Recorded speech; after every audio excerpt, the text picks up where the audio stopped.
Gausia Sunnia cadet মাদ্রাসা হোক, সুন্নিয়তের একটি দুর্বার ক্যান্টনমেন্ট। কথা বলেন ঠিক কিনা? এই গাউসিয়া সুন্নিয়া ক্যাডেট মাদ্রাসাটা যদি এখানে হয়ে যায়, আমাদের উলামায়ে কেরামের যে প্রত্যাশা, সেই প্রত্যাশা পূরণ হবে। এটাকে রক্ষণাবেক্ষণ করা, অসংখ্য মানুষের স্বপ্ন পূরণ করা এবং সুন্নিয়তের জয়গানকে দিক দিগন্তে এলাকায় আলোকিত করার মানুষের ভিতরে যে স্বপ্ন আপনারা লালন করছেন, এই স্বপ্নকে পূরণ করার জন্য একমাত্র আপনাদেরকে উদ্যোগী হতে হবে, এলাকার মানুষদেরকে উদ্যোগী হতে হবে। প্রত্যেকটা গ্রামে মসজিদ হয়, মাদ্রাসা হয়। রঘুরামপুর এবং দুতিয়ার দিঘিরপাড় এখানে প্রতিষ্ঠান হবে, নিশ্চয়ই ব্রাহ্মণপাড়া থেকে অনেকে এসে কিন্তু আপনাকে সহযোগিতা করতে পারবে না, কেন তারারও তো প্রতিষ্ঠান আছে।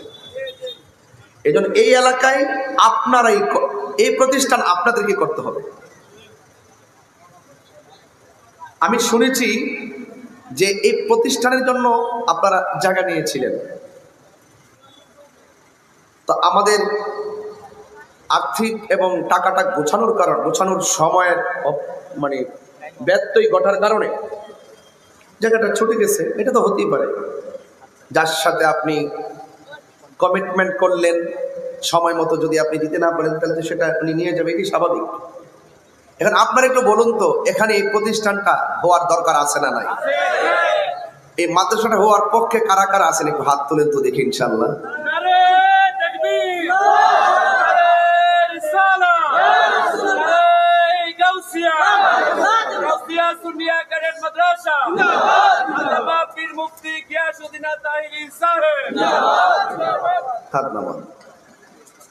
কিছু কিছু সমাজের কিছু মানুষ এমন আছে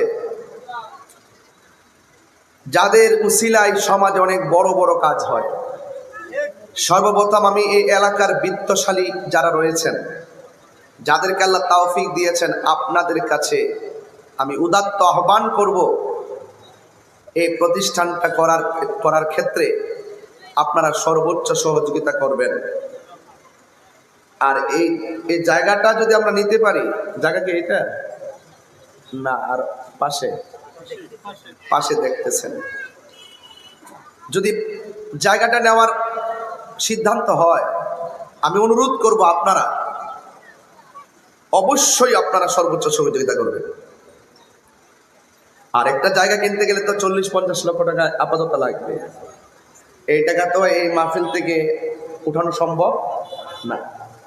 আমি প্রস্তাব দিয়ে গেলাম যে আপনারা অবশ্যই সকলে যদি মিলেমিশে ধরুন এই গ্রামে প্রায় 100 জনের তালিকা করলেন, 50,000 করে টাকা দিলে 50 লাখ হয়ে যায় নাকি?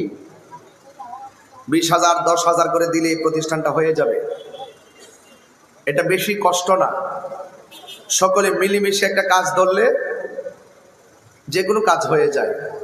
একা একা সবসময় কাজ করা সম্ভব হয় না। রাসূল করিম সাল্লাল্লাহু আলাইহি সাল্লাম বলেছেন, যেই ব্যক্তি আল্লাহ এবং তার রাসূলের সন্তুষ্টির জন্য যেই ব্যক্তি আল্লাহর রাস্তায় দান করে, আল্লাহ পাক রব্বুল আলামিন তাকে আরশে আজিমের নিচে ছায়া দিয়ে দিবেন।